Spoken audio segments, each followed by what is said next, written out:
so much for watching. And also remember, we are the People's Station.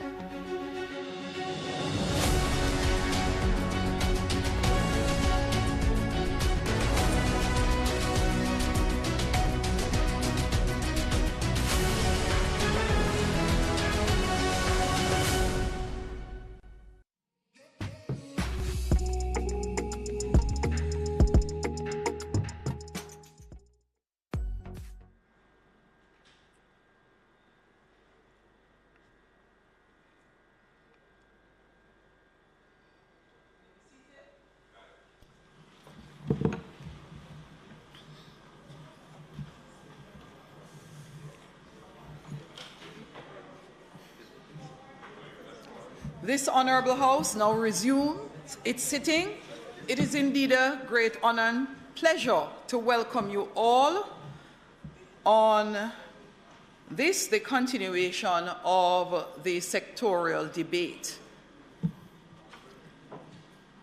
I would like to extend a special welcome to Mr. David Wan, President of the Jamaica Employers Federation, Mr. Anthony Hyde, Chairman of the Jamaica Productivity Center for an Advisory Board. I do expect students from Haile Selassie High. Sorry, I'm not seeing any of the students here yet. There are other special invited guests of the ministers presenting and the Member of Parliament seated in the gallery. Welcome to this House sitting.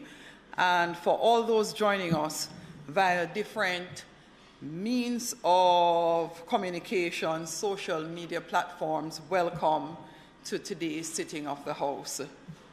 Thank you.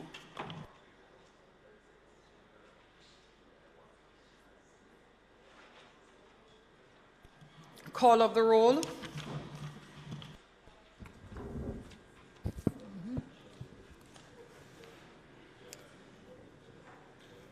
Mr. Bartlett, Mr. Holness, Dr. Clark, Dr. Chang, Mr. Shaw, Mr. Samuda, Ms. Grange, Mrs. Williams, Mrs. Malawu Fort, Dr. Tufton, Mr. McKenzie, Mr. Chuck, Mr. Vaz, Mr. Warmington,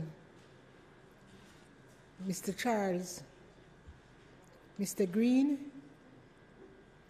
Mr. Morgan, Mr. Hutchinson, Mr. Terry Long,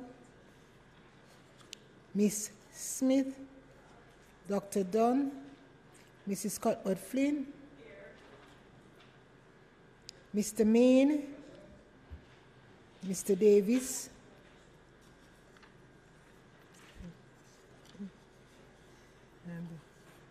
Mr. Witter, Mr. Brown, Dr. Brown Burke, Dr. Charles, Mr. Chin, Mr. Clark, Mr. Cousins, Miss Crawford, Miss Daly, Miss Davis, Mr. Golding, Mr. Graham, Dr. Guy, Miss Hamilton, Miss Hannah, Mr. Henriquez, Mr. Henry, Mr. Hilton, Mr. Jackson, Mr. Lawrence, Miss Lee, Mr. Miller, Mr. Montague, Miss Morrison, Mrs. Nita Garvey, Mr. Paulwell, Mr. Phillips, Dr. Phillips, Mr. Robertson, Mr. Robinson,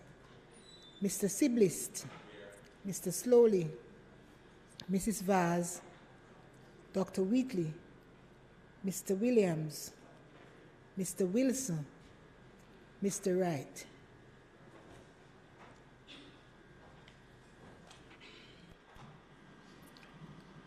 Statement by, I would prefer to say, House Leader. Madam Speaker, as is customary for the procedures relating to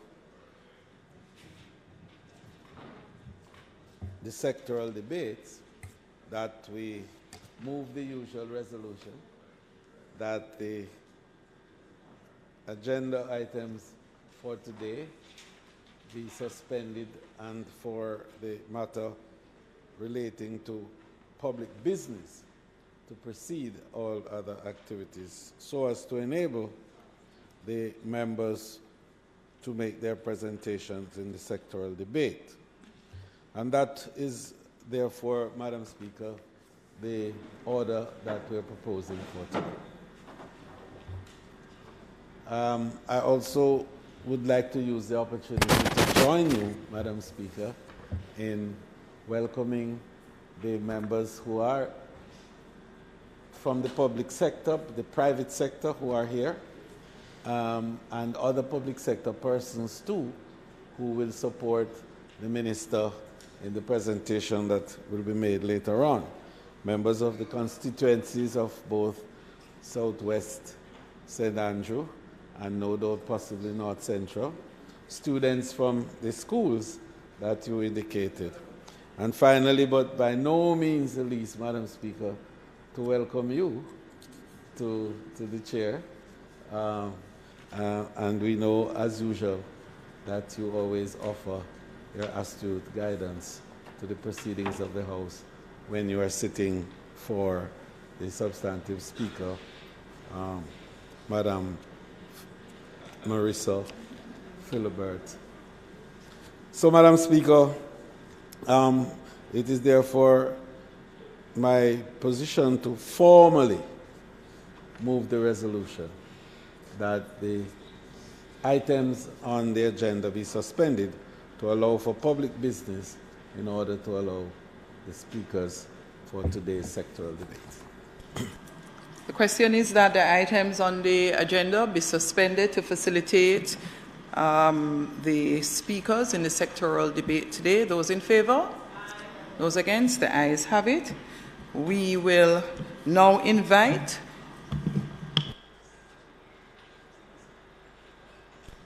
House Leader. So, Madam Speaker, it is our intention to continue the sectoral debates today, having suspended yesterday. And the speakers today will be the Minister of Labour and Social Security, who will speak first, and then he'll be followed by the member for St. Andrews Southwestern. May it please you, Madam Speaker. Thank you, House Leader. We now invite the Minister of Labour and Social Security, Honorable Carl Samuda, to speak.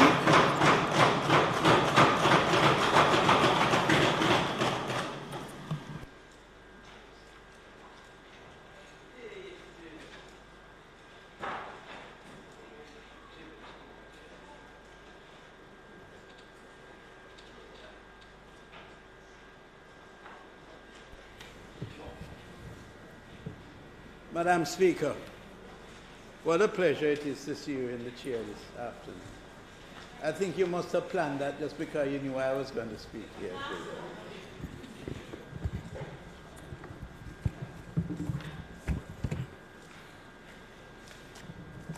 Colleagues all, it is time for me to give a report. I like to term these things reports to Parliament on our stewardship over the past year at the Ministry of Labour and Social Security.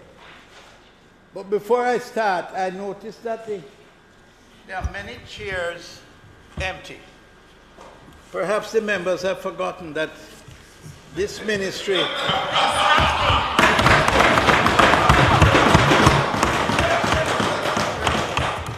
they've forgotten that this ministry is responsible for dealing with farmers. Exactly. Don't give them any. I am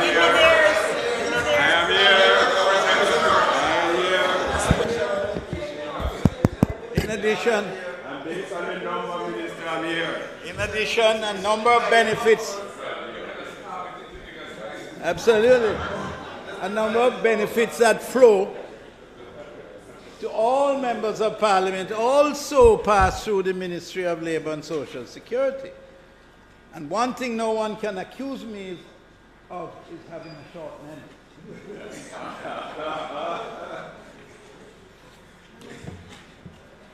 My opposition member and counterpart, she is the opposition spokesman on Labour and Social Security.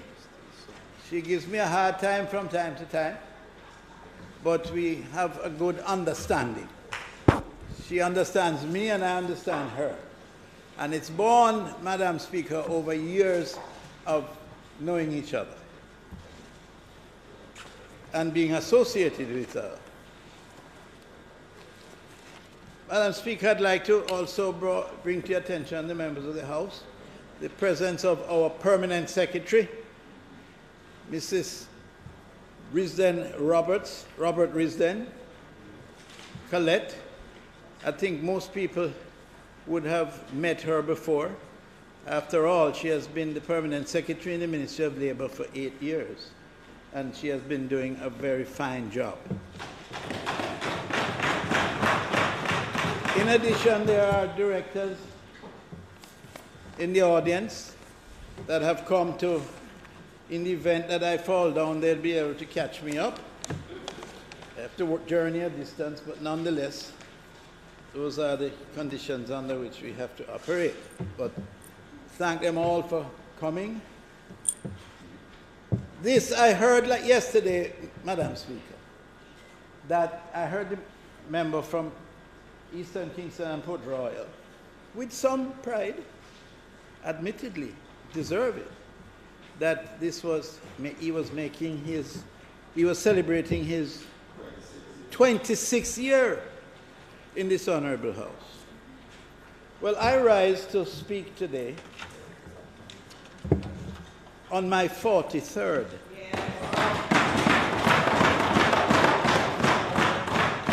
Years of consecutive membership of this House.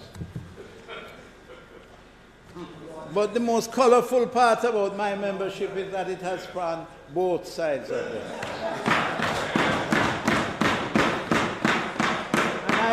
And from time to time, I have found that history very useful.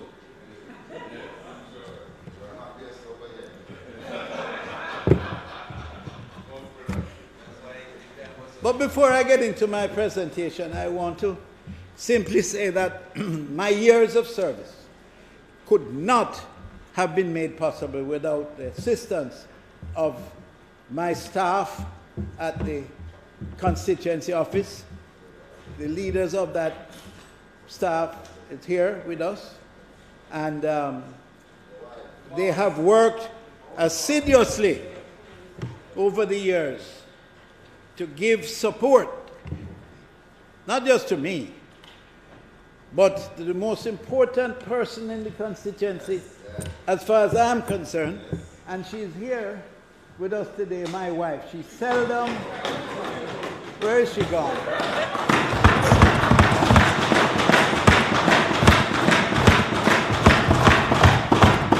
She seldom comes to Parliament,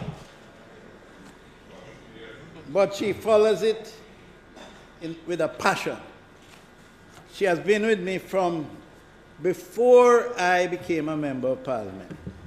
When I ran in 1976 against my good friend's daddy, Dr. Ken McNeil, who taught me what it is like to be defeated and gave me the energy and the impetus to fight harder the next time.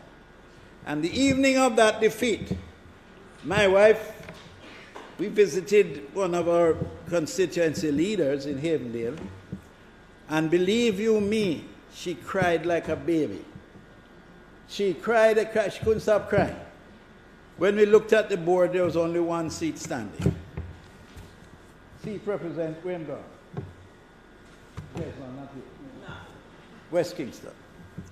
And I said to her, made her a promise. And you will find this interesting, having fought for so many years in futility to beat me, my dear member from East Kingston and Port Royal. You will understand when I say that she has never, I told her she wouldn't, and she has never had to cry for that reason again.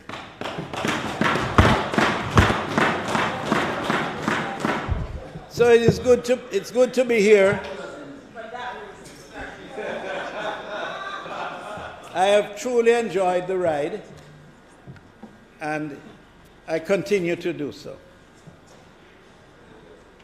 Madam Speaker, I want to explain to you that commitment as a Member of Parliament is beyond the chambers of this House.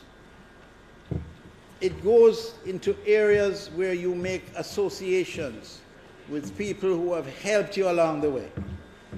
And I see in the audience one such person who has been very close and offered the most tremendous and outstanding support, morally, physically, to me over the many years that we have known each other and engaged in the process of trying to help this country through public service. She's sitting right over there beside my wife, Mr. Donya Chin. No longer with me, she has moved on to Ed in the sector that he controls, tourism. But she has found it fit to come and to give me her support today, and I appreciate it.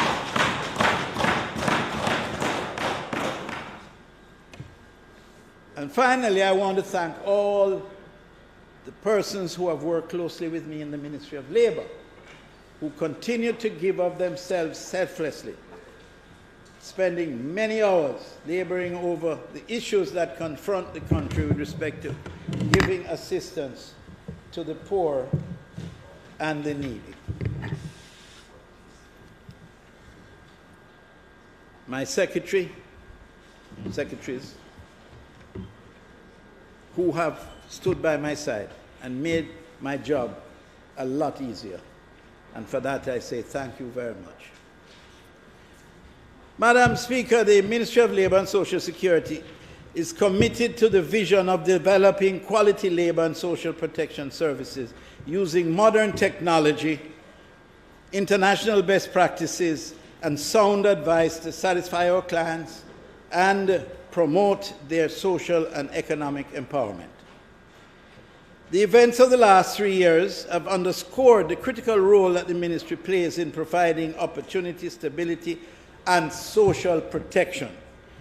Recalling that this ministry was once a ministry of labour, but added to it, which is uniquely Jamaican, added to it the areas of social protection, which gives to the people who are sometimes not in the labour market, not in the labour pool, not as part of the employed population, the support they need to keep body and limb together and to try to do better in getting themselves fully employed and joining the labour force. As the country continues to rebound from the effects of the pandemic, we are redoubling our efforts to respond to the increasing demands for social protection, local and overseas employment opportunities, as well as the promotion of industrial harmony. The ministry has been challenged to deliver some of our services in keeping with our established timelines. This, Madam Speaker, is due in large part to our inability to retain a sufficient large cadre, as some people call it, of social workers. It's a demanding profession and one that is not available in abundance to satisfy the needs of a ministry of this size. With the recent salary adjustments, we are taking active steps to urgently fill all the vacant posts.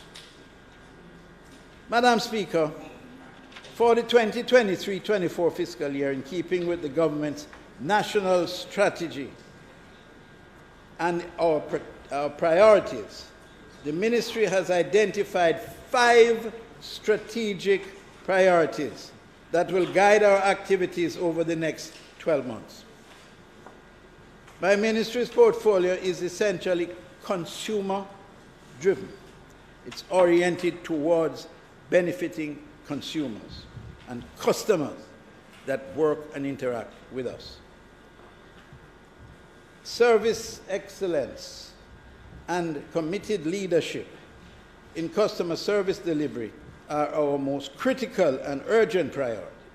It is essential that we deliver services to our clients with the right attitude in a more timely, and I emphasize the word timely, in a more timely and efficient manner if we are to truly meet their needs.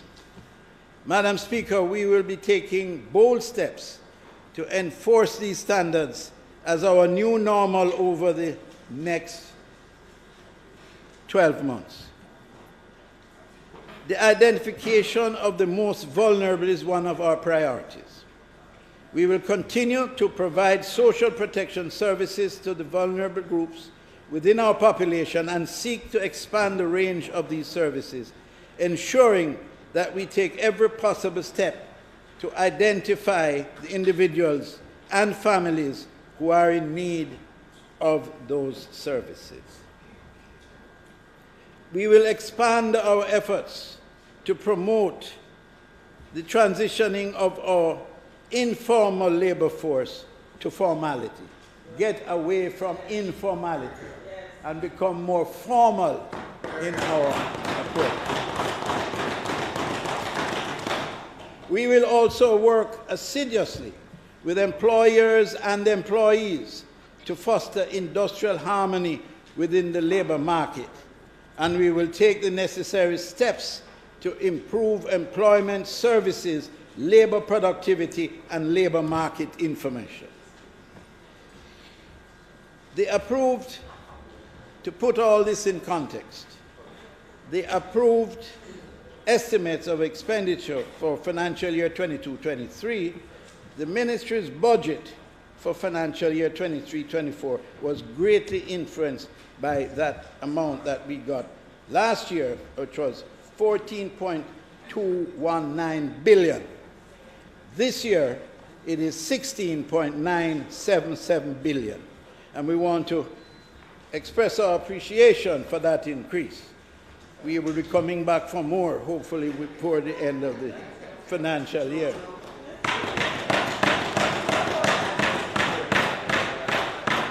Because we feel thankful for the 2.7 billion increase, but we find that it is a bit skimpy in terms of our demands. I want to express my appreciation to the government, of course, through our Minister of Finance, who has provided these funds for us in one-off grants to approximately 236,000 beneficiaries. I could never complain about the treatment that we have received at the hands of the Minister of Finance. And I always will remind my colleagues that it's a matter of being persistent, insistent, but careful. That was spent 1.6 billion in back-to-school assistance to 160,000 past beneficiary students, 523 million to 52,000 NIS pensioners, 189 million to just under 19,000 persons neither registered on PATH nor the National Insurance Scheme. These are the most vulnerable, with no way out, almost no hope. 7.6 million to 4,700 to children with disabilities, and a further 40 million to persons with advanced diabetes. I say advanced because many of us are walking around diabetic but don't know it. In terms of the ministry's priorities, of course, the legislative priorities still remain something of great concern to us, and I'm very sorry that my colleague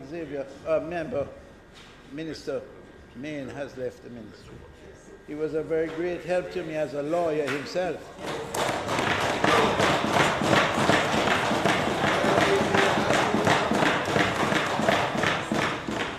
And he, in fact, was part of the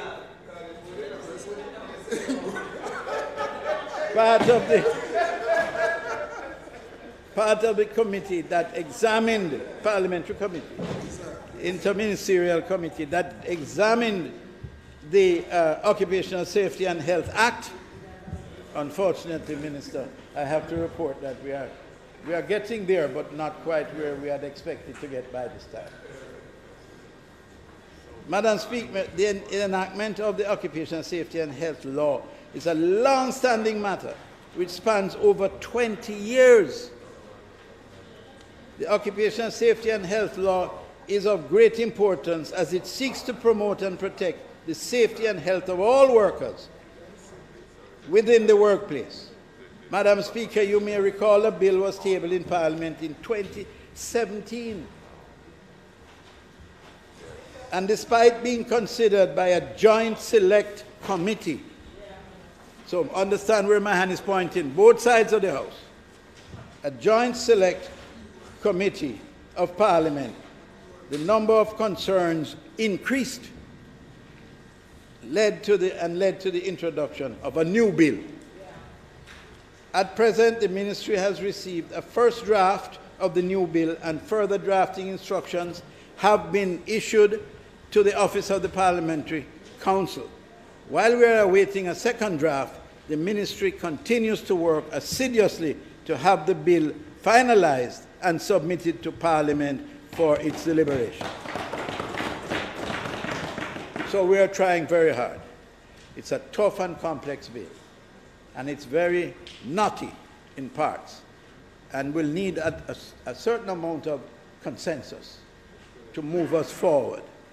So I'm looking forward to that day. Madam Speaker, the Occupational Safety and Health Bill is very technical, as I said, but we are getting there. The Employment Agencies Regulation Act of 1957 is another matter.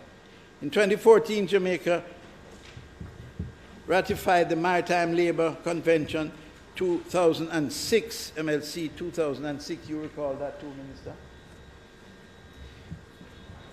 Which establishes the basic rights of seafarers to decent work and the standards that are to be adhered to in their recruitment and employment. It's an area of great concern and one that is of great moment. We have to get it as well, get that piece of legislation through. The Ministry will therefore be amending the Employment Agencies Regulation Act 1957 to give effect to the standards established by the Convention, thereby ensuring employment protection for our seafarers. Amendments to the Minimum Wage Act, National Minimum Wage Order, and Employment Agencies Regulation Act is also one of the matters. Madam Speaker, as Jamaica continues to progressively realize the goal of achieving decent work for all workers, we are very proud of having ratified the Domestic Workers Convention C-189 in 2016, which establishes standards to ensure the effective promotion and protection of the rights of domestic workers. This one is very close to my heart because this union is led by one of the finest Jamaican women that I have had the pleasure of working with, Ms. Price. She's a great lady. And when she sits and explains to, when she sat and, first time I met her, she sat and explained to me her past. I was, I think, visibly moved. She has done a remarkable job. Shirley, congratulations. And I'll tell you better than that. She was, I think I might be speaking out of turn, but nonetheless, the Permanent Secretary is here to back me up. She's occupying premises at a location owned by the NIF, National Insurance Fund, but the permanent secretary and the director spoke to me only very, very recently to say that while she loves this location, they believe they have found a better location. And she has, and I think she has visited, and she will love it, fall in love. It's bigger, better suited for what she has to do. Perfect location. God is good.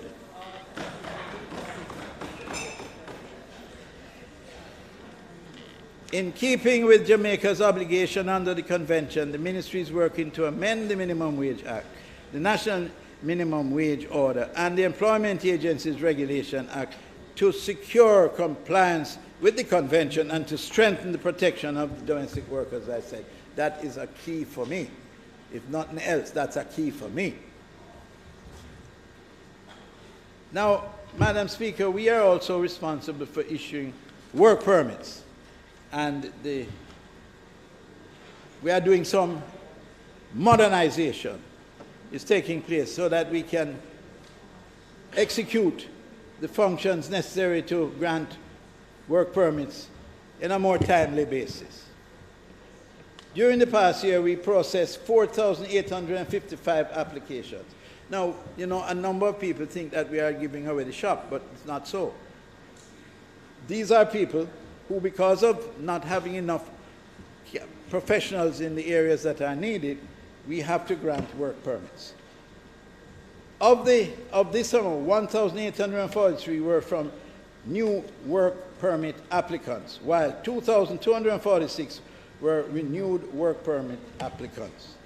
Of the remaining 766 applicants, 599 were for work permit extensions or exemptions, not extensions, exemptions, so that there are many persons in the religious fraternity and so on that don't need a work permit, and we permit those.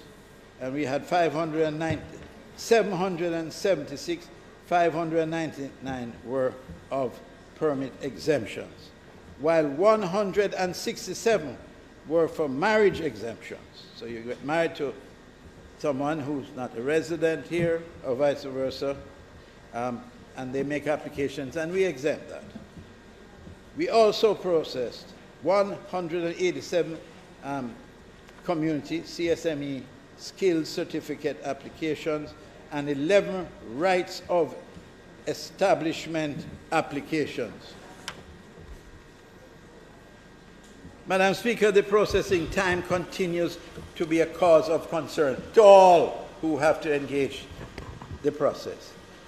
It is heavily paper-based and inefficient, taking as much as 6 to 8 weeks to process. We are therefore replacing the existing legacy work permit system with a new web-based, mobile-friendly work permit and skills certificate management system. The new system will facilitate investment in identified areas of need, since it will be informed by labor market intelligence, and it will facilitate the complete re-engineering of our work permit business process. The new system comes at a cost of $927,000 US. Probably that's the reason why it hasn't been implemented yet. Anyway, it is something that is very expensive, but we are working very hard on that, and we are in fact scheduled to complete it this year, the end of this 2023. We are hoping. The objective of our ministry, especially on the labor side, is the sustaining of harmonious labor relations and to have a sustained climate of harmony. So the little kerfuffle that took place a few days ago with myself and the misinterpretation of my intention, as I said then and I will say now, anything of that nature, never blame it on my heart, blame it on my head. And that is what happened then. But we have gone past, whatever. But But we have gone past that now, Madam Speaker, and I think we are getting back to a normal environment where we will sit and reason and arrive at amicable solutions. And that will include my colleague from the opposition.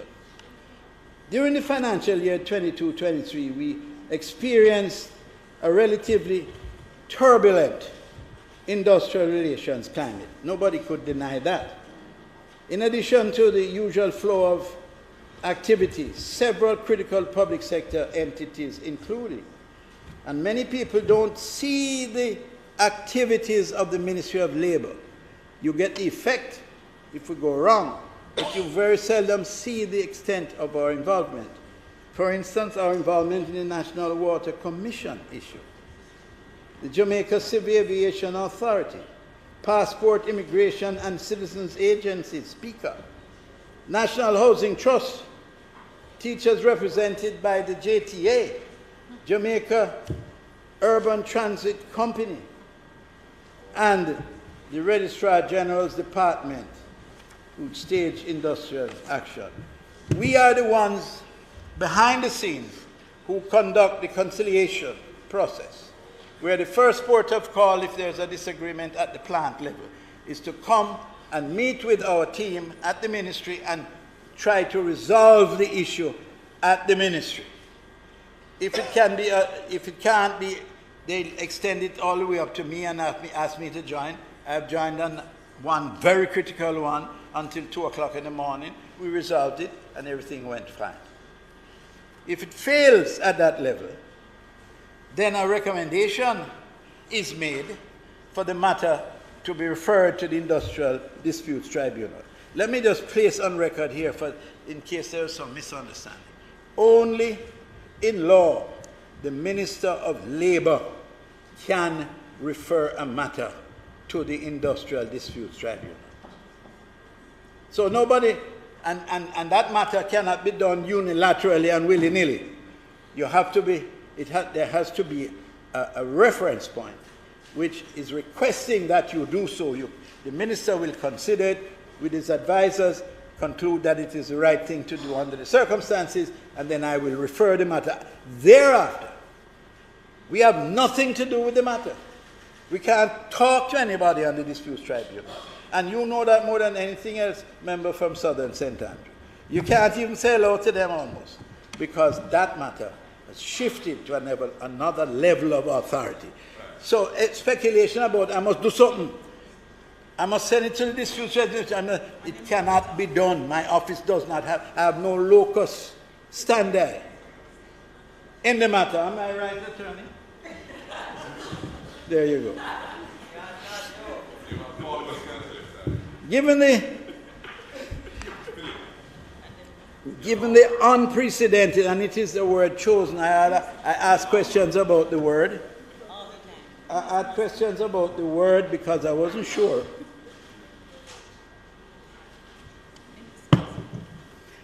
Given the unprecedented demand for the Ministry's industrial relations and related services, we have responded by revisiting the existing structures in order to ensure that we are more responsive and efficient in providing support to both workers and employers. One hand can't clap. Workers and employers.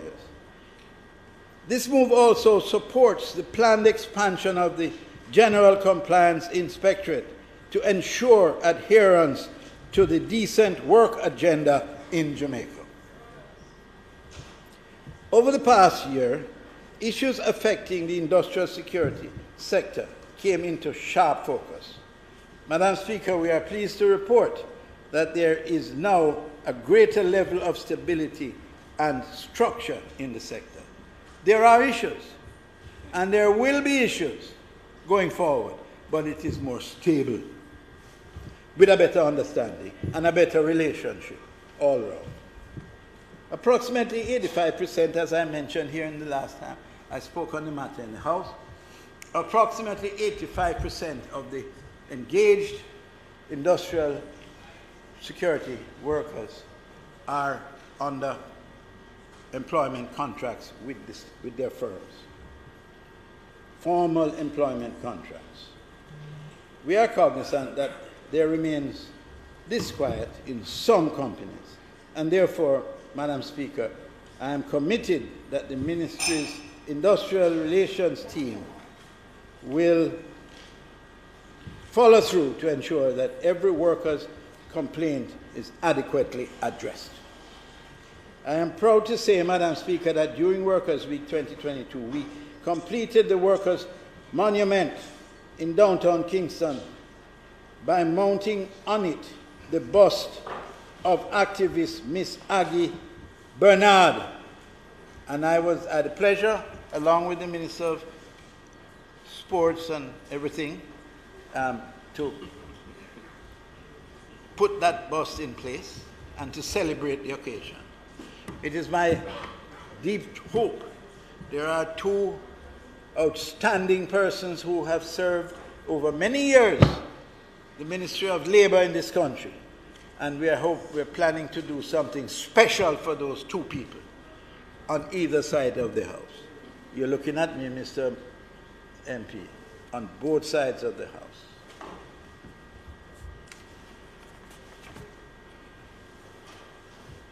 Madam Speaker,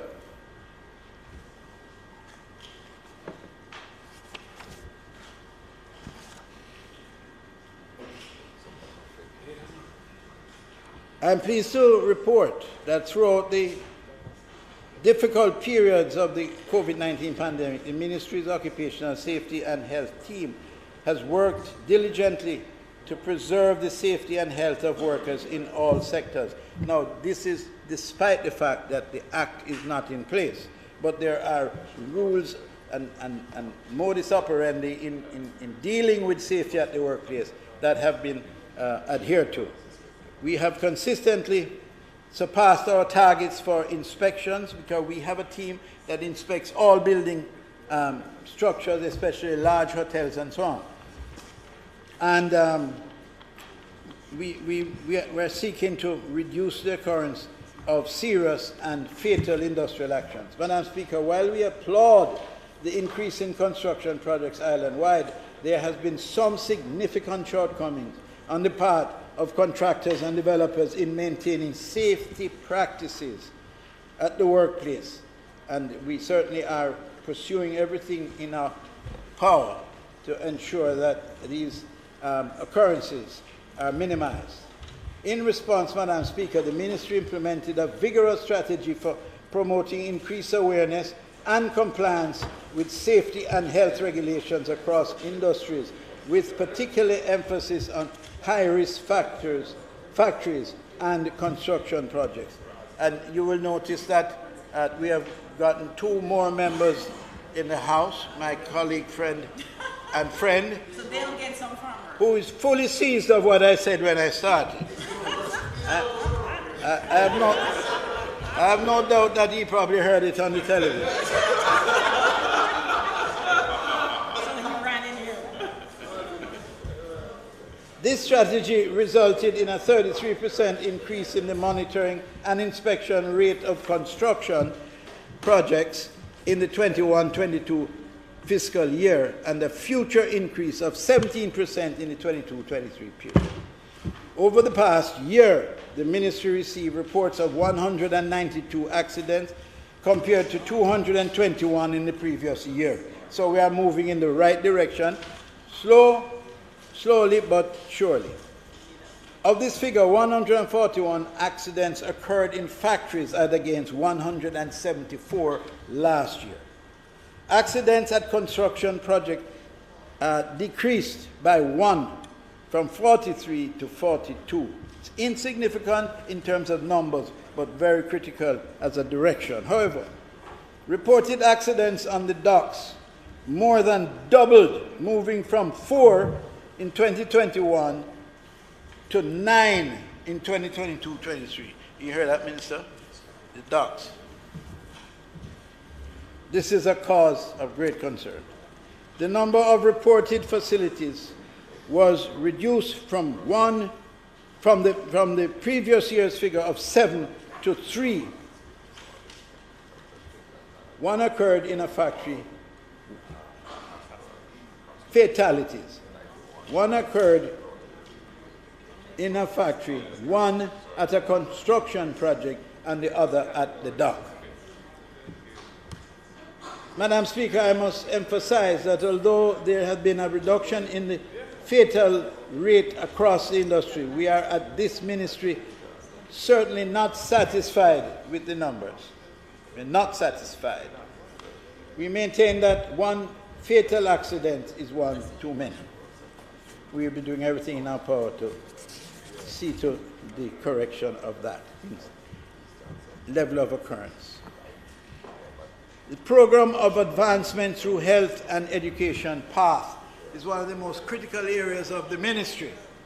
Madam Speaker, the government remains committed to providing social protection to Jamaican families through the program of advancement through health and education, short form PATH. In the 2022-23 financial year, the ministry provided income support of $9.5 billion to 130 families. So you can readily appreciate the significance of this program. Of this amount, approximately $2 billion was spent on back-to-school grants for PATH students. Many people in here are not even aware of it because there is little involvement in the process among members of Parliament.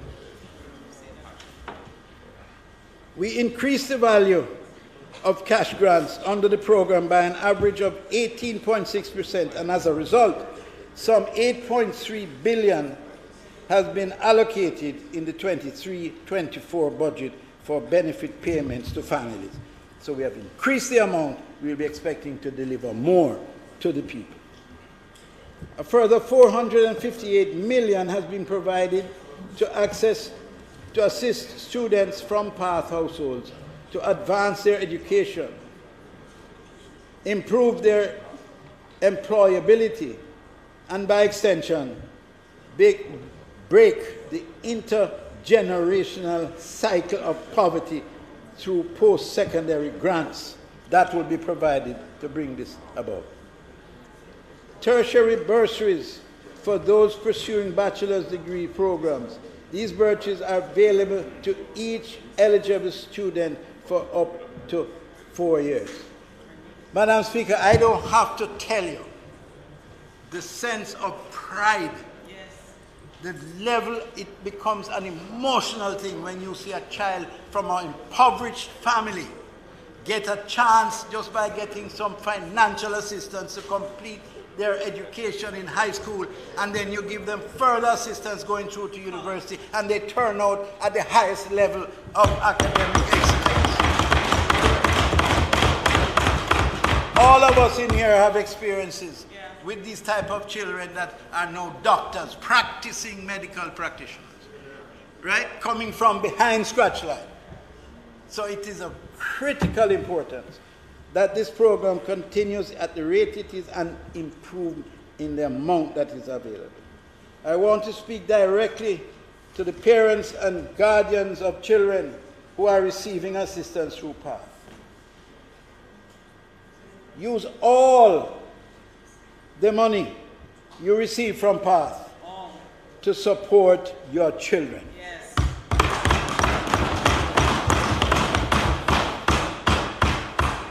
Take them to the health centers for their checkups and send them to school every day so that they can be healthy and educated.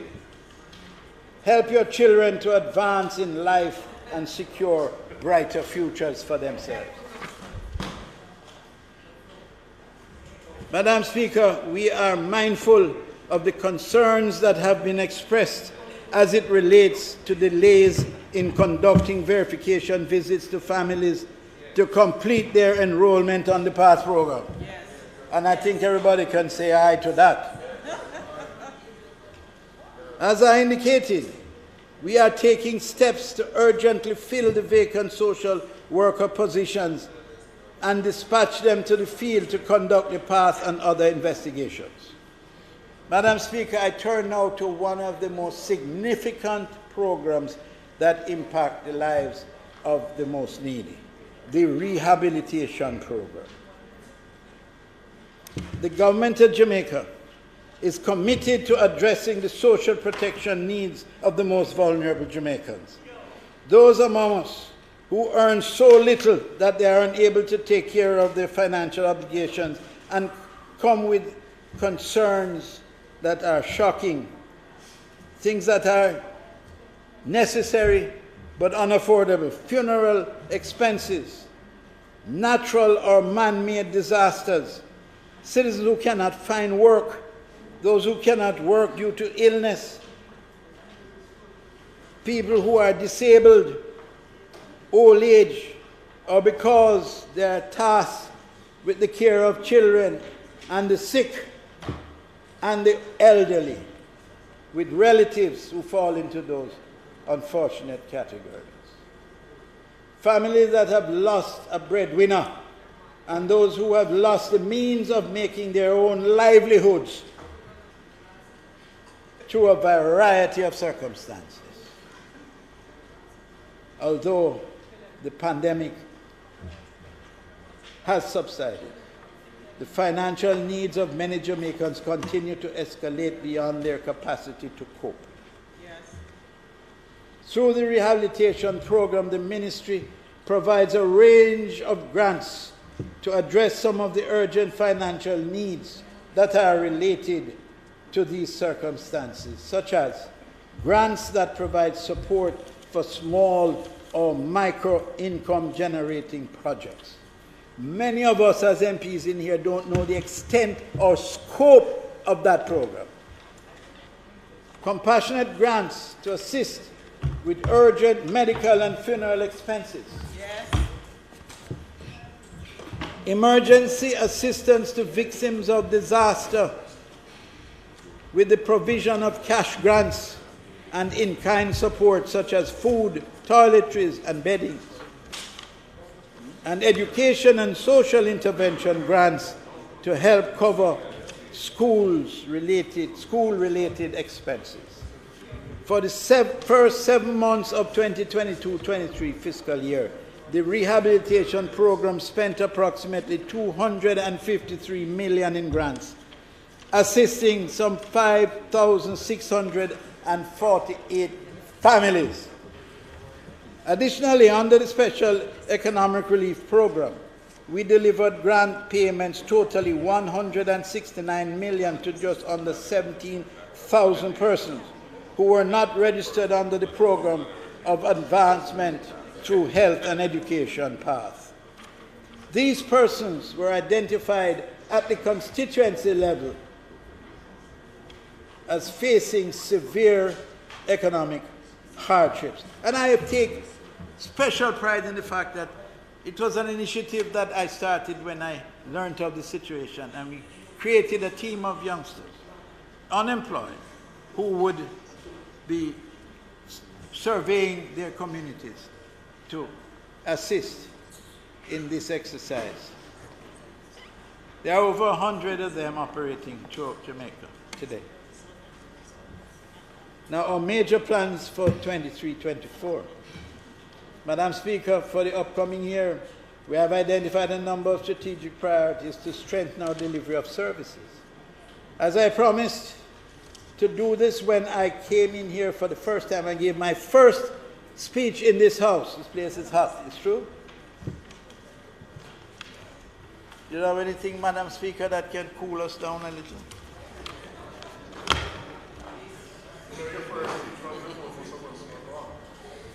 As I promised to do when I spoke in this honorable house on my appointment as Minister of Labour and Social Security, new strategies to address some of the historical concerns of members of Parliament as they seek assistance for their very needy constituencies will be introduced this year. These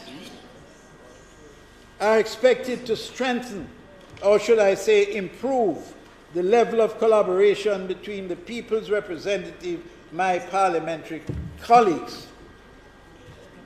We will therefore be undertaking a review of the policies governing the rehabilitation program designed to facilitate greater involvement of our parliamentarians.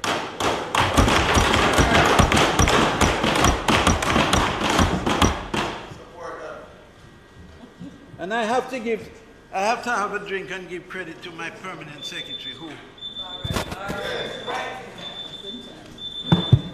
Minister's time for speaking has expired. Madam Speaker, I now ask that the standing orders be suspended to allow the minister to complete his presentation, notwithstanding the time limit on speeches.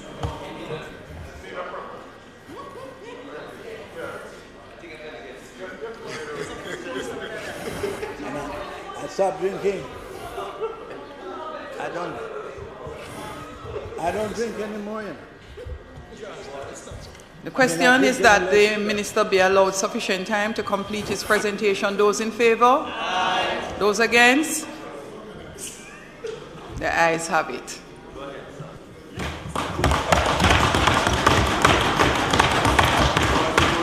I thank you, Madam Speaker, and I thank my colleagues. We will be allocating. I like that, they're allocating. Yeah, we will be allocating $200 million for members of parliament to be utilized to address urgent needs of their constituents.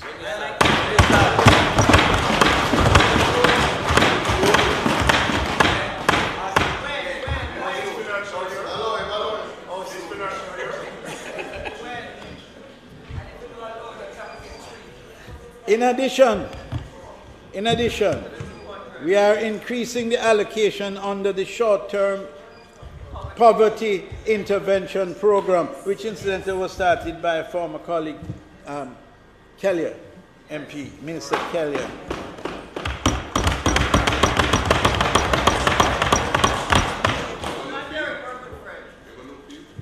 We are moving this initiative from $1.5 million to $2 million for each member of parliament.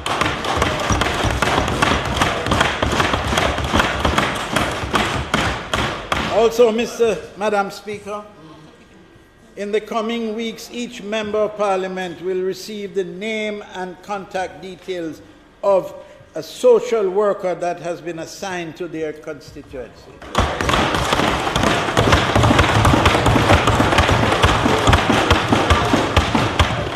No business of now you see me, now you don't. They will be a permanent part of your constituency operation.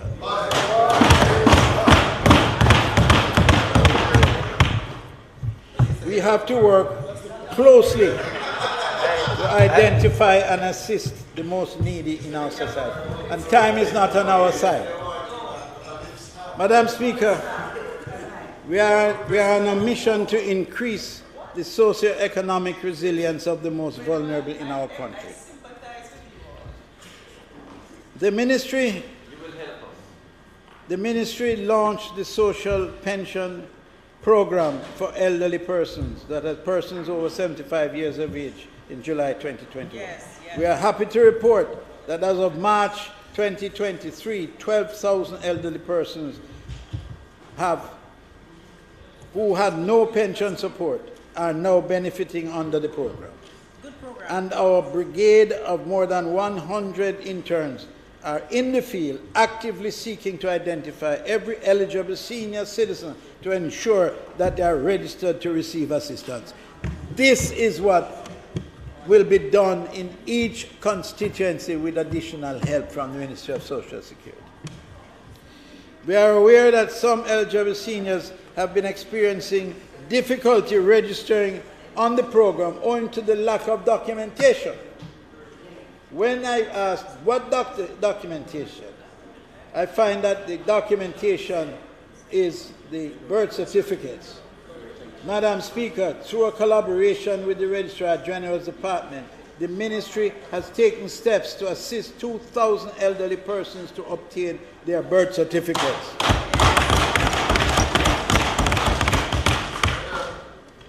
Permit me to speak directly to my elderly brothers and sisters who need assistance. If you are 75 years of age or older and you are not receiving a pension, or an allowance from the government, please accept my personal invitation to apply for assistance under the Social Pension Program. Yes, yes. The budgetary provision is in place. Nobody can tell you that you don't have no money to give you help. Don't shy away from registration. Get in touch with your parish office, your Ministry of Labour and Social Security parish office, and we will provide the necessary support.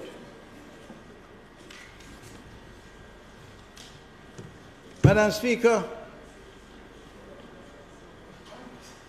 another area of concern in documentation is lack of birth certificates. Nobody who is not in possession of a birth certificate must be denied assistance because of not having that piece of document. Hear, hear. That is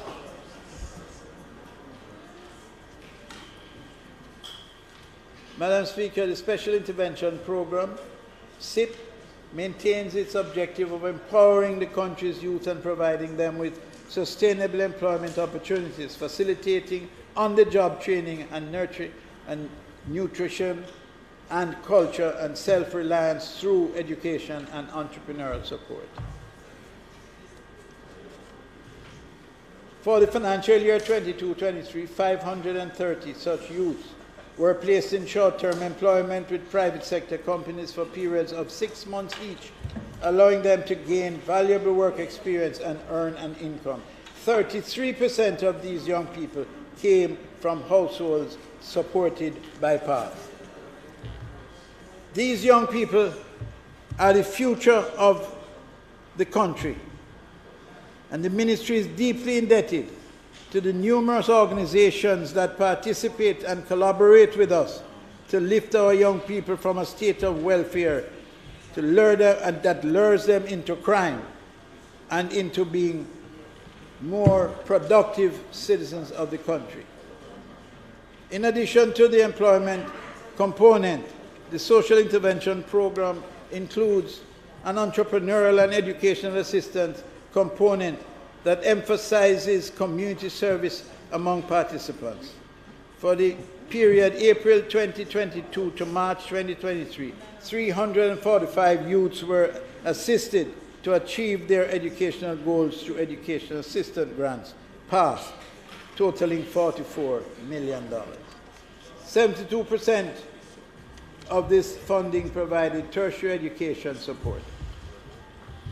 Madam Speaker, the Skills Training Initiative under the program currently provides assistance to 627 persons from PATH households and pursue skill certification through a partnership with Heart NSTA Trust that pays them a stipend and transportation. Madam Speaker, the programs under the Ministry of Labour, for many, are programs that you're not aware of.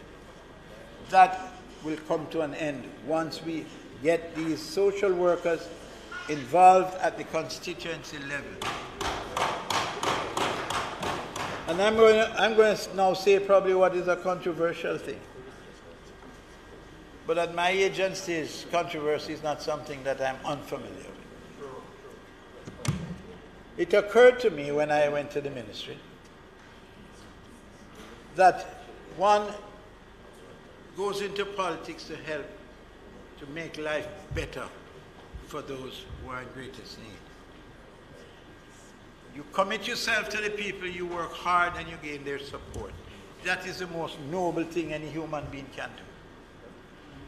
They give you back their support and love. And then you come to Parliament. And in order to function as a member of Parliament, you have to stand right at that table and put your hand on a Bible and swear to assist the people in your constituency who need help. I don't know of any other area that anybody who works in any agency in government have to take that oath. Yet, People are in doubt as to the credibility of those who go through that process called members of parliament. Worse yet, ministers of government at the highest level. So we do all of this and we work hard and we earn through our efforts with the assistance of the public sector and the private sector money to support the most vulnerable. And then what do we do in practice? We take all that money and we hand it to the bureaucrats to spend. They decide whether you get a loan or you don't. They decide how much you get as a benefit to help a poor person bury their loved one. And the member of parliament is shunned because the member of parliament has some stigma or something that prohibits him or her to participate in that process. That has to stop.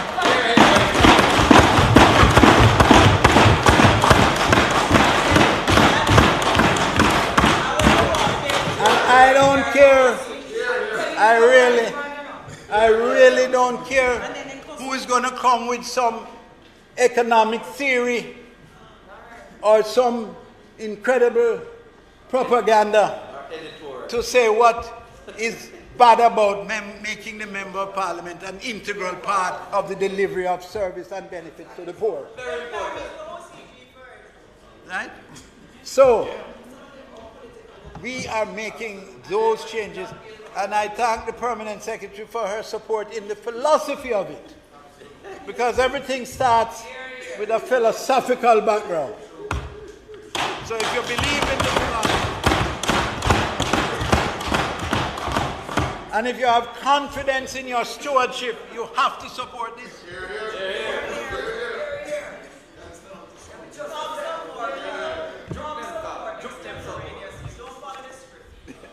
I feel I know I could do that.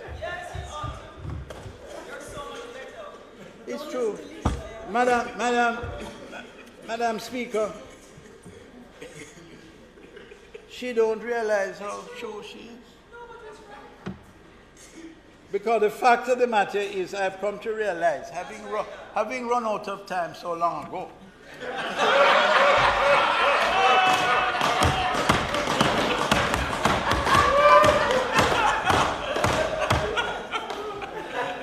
and having such a large ministry, that I have to thank the people who are in it for their tremendous help.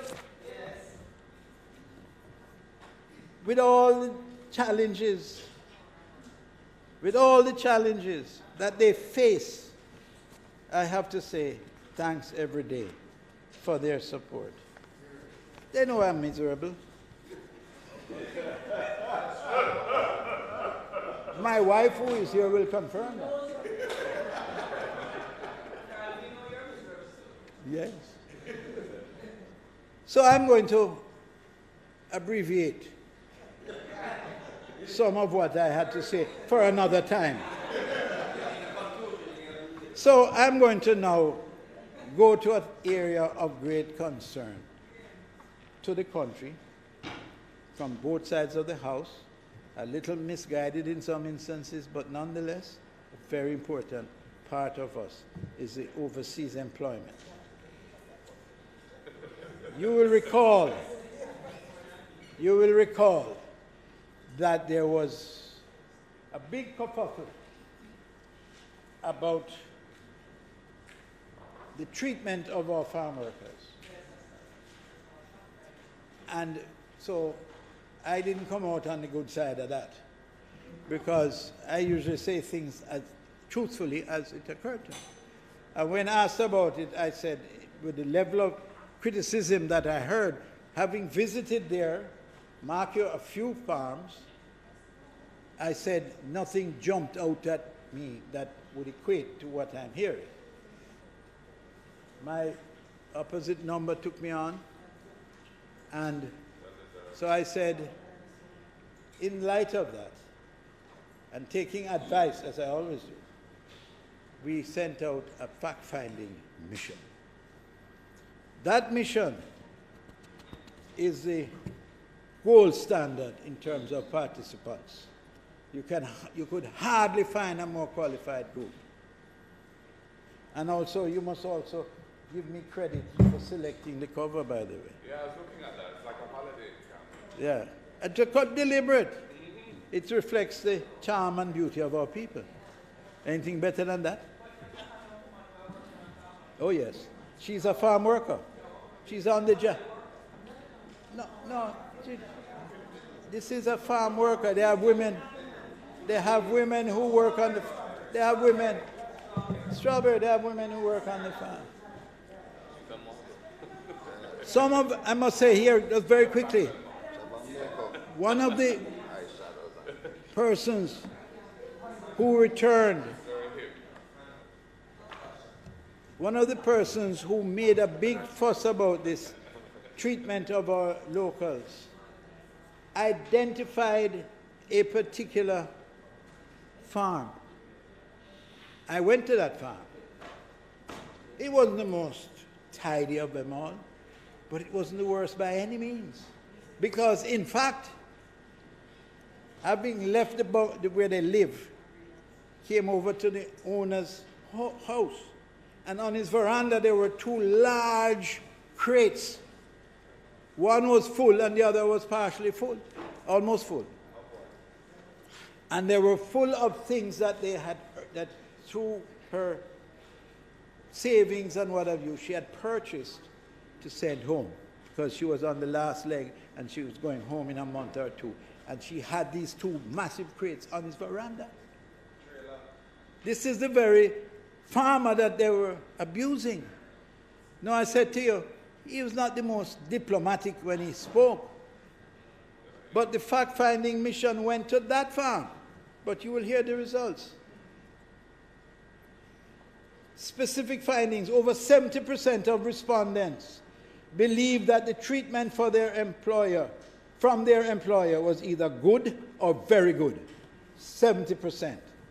When those who left, they felt that they were fairly treated, and rating increased to 90%. 90% felt that they were fairly treated. No, I am not saying that the place is perfect. By no means. No means. I'm not saying it's a perfect situation. As I would say that farming in Jamaica is not perfect either. But the fact of the matter is, when asked specifically if the farm owners treated them with respect, 87.1% said yes. 87.1%. In fact, on one of the farms identified as such, the workers, during focus groups and one-on-one meetings, because this was so extensive, they had focus groups, you don't just walk through and you form an opinion, rejected out of hand the notion that such conditions existed on their farm. That's the very farm that was identified as being so atrocious. The overall assessment of the conditions of the Jamaican farm workers were described as good. Discovered, however, were pockets of poor labor and industrial relation conditions, particularly outside of Ontario. The province of Ontario is responsible for the majority of our farm workers, by far. From our own assessment, this is a quote, from our own assessment, we were able to observe a deep sense of, and I want this House to listen to this, we were able to observe a deep sense of pride and fulfillment among the vast majority of farm workers. This is a gold standard committee. A gold standard committee. 73.7% stated that they willingly worked on their days off in order to earn more money, not by force. Only 2.5% felt as if they were being forced. 2.5%. 70% of the contracts range between 5 and 8 months. Well, we know that. and we're trying to get it extended, but it's a weather thing. With just under 30% on 8-month contracts. We want to extend more on 8th month, but that depends on the type of crops. 85% said they were never transferred between farms during the period of their contract, and those who were transferred stated that transfers were due to the completion of work on their previous farm. In other words, until them farm and them done work on the farm, they are never transferred. And how it works in practice is that they welcome, where if a farmer is finished with his crop, he sends them over to the next one to help the other farm. So they earn extra. 60% said they worked exclusively in the fields. 8.8 worked in greenhouses. 7.6 worked in packing houses. It's a variety of activities.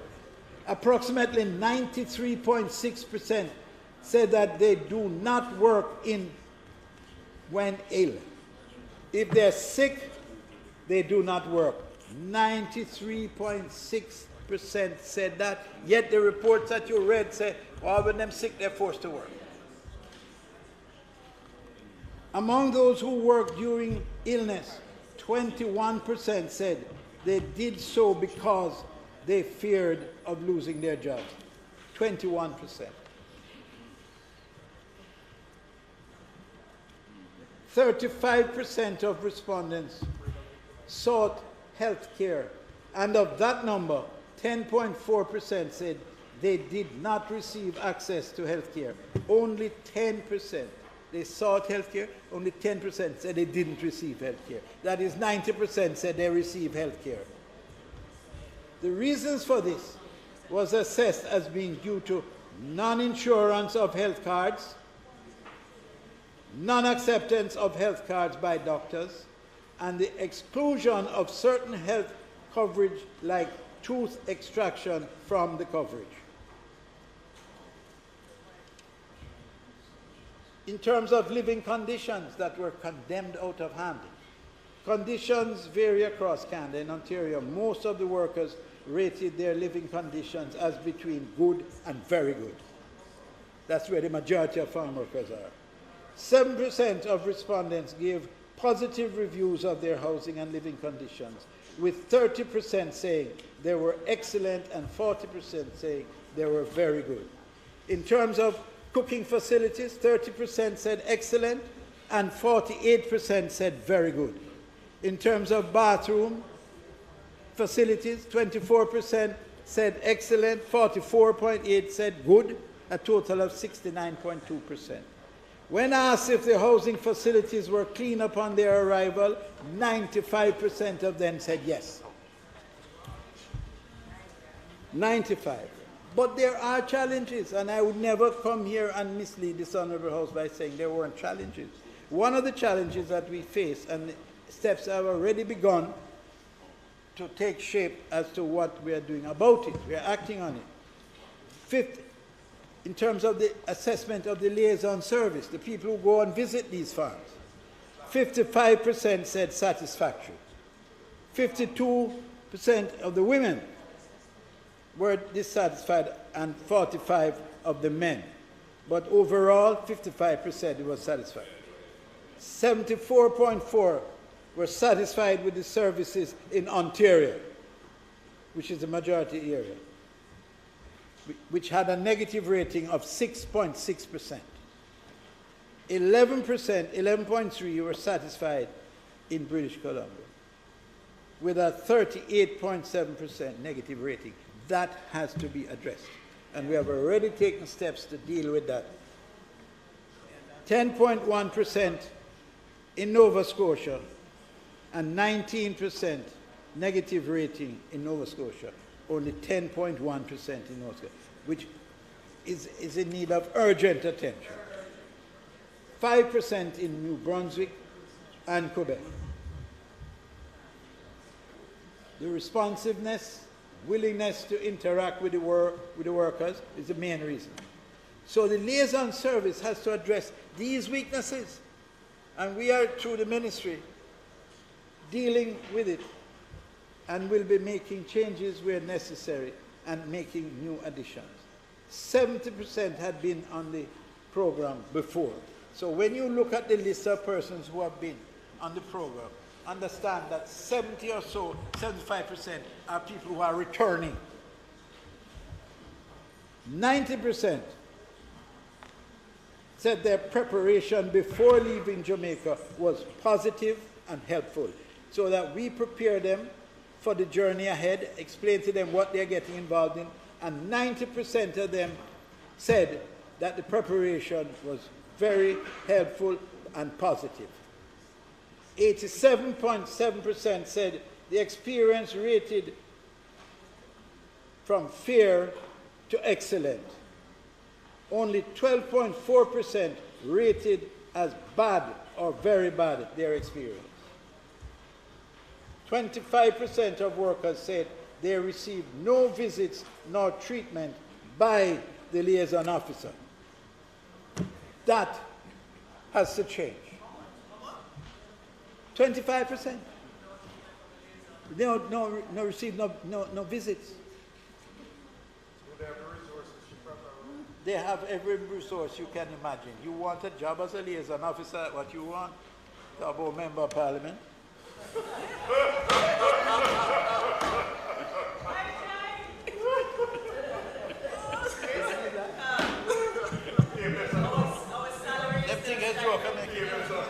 You think it's party them, Aaron?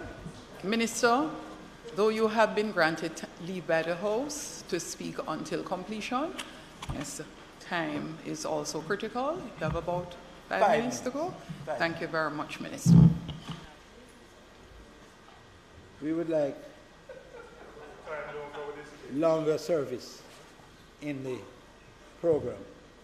That is the most important at the moment, so that people can get an opportunity to earn more, bring back more, and help their families.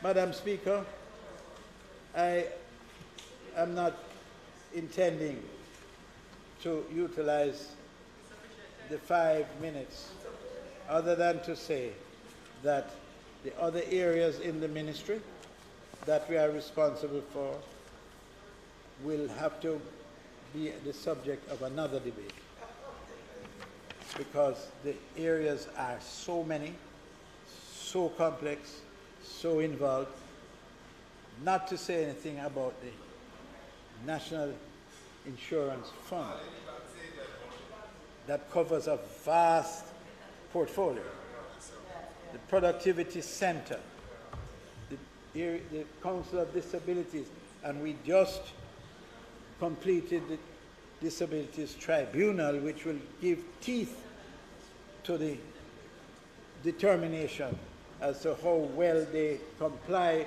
with the treatment of the disabled. There are many areas that we have to speak about that ought to be of great national importance. In addition, I think we have circulated the data, statistical data, so you can go right through. So, Madam Speaker, with that, I thank you for your patience and your support and everything that goes with it, of being the Speaker of Excellent the House presentation, today. Minister. Thank you all very much. And God bless you. We will now invite the Member of Parliament for St. Andrews Southwestern to make her presentation. Could you please assist?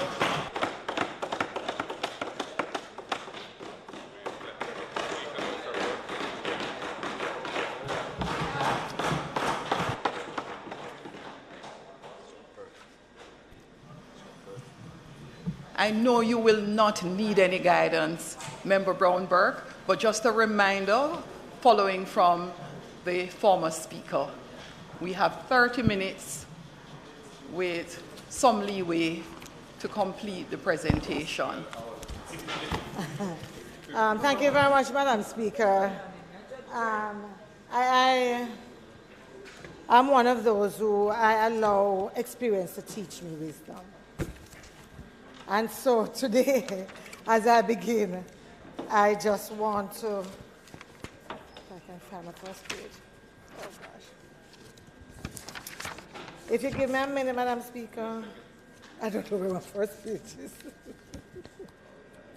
No problem at all. No, we don't have to start okay. counting time. Madam Speaker, allow me to start, first of all, by thanking the taker and giver of life, who exhorts us to give thanks unto the Lord, for he is good, for his mercy endureth forever. So today I say thanks to him.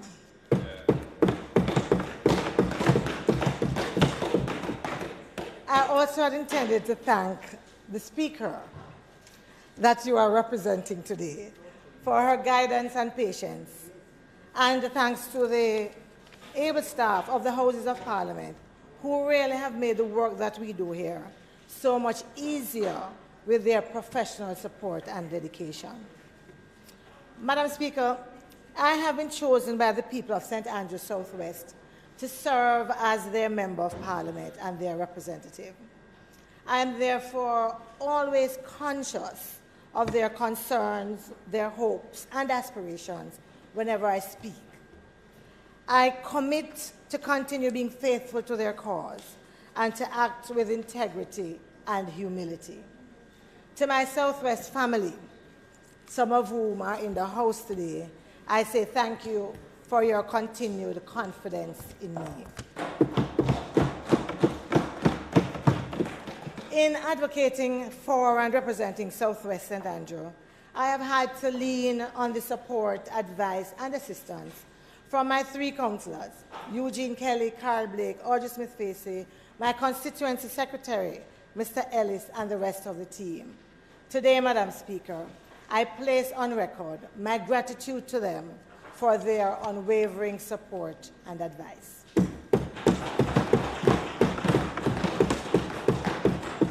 I would also like to specially thank my office and support team, Lexi, Gail, Doreen, Marcia, Juby, and Nash, who have been extraordinary in my quest to provide consistent and quality representation. I must also thank, Madam Speaker, the most Honourable Portia Simpson-Miller, without whom I would not be standing here today. I thank her for her faith and confidence in me to continue the tremendous advocacy and representation for which she's known during her 40 years of service to Southwest St. Andrew. A million thanks also to all those Jamaicans who offered prayers and well wishes during her recent hospitalization. We continue to pray for God's blessings for her. To the opposition leader, Mr. Mark Golding, thanks for entrusting me with the portfolio of Labour and Social Security, especially at this time when our workers are demanding greater protection from the government and a just and fair system for them to live, work, raise families, and do business with dignity and pride. Madam Speaker, to the members of the Task Force on Labour and Social Security who have been assisting me to advocate for a more equitable Jamaica, where we all feel valued and respected, I thank them for their contribution to the rock we call home. Last but not least, I thank my family for their unconditional support and love, especially my husband and sons.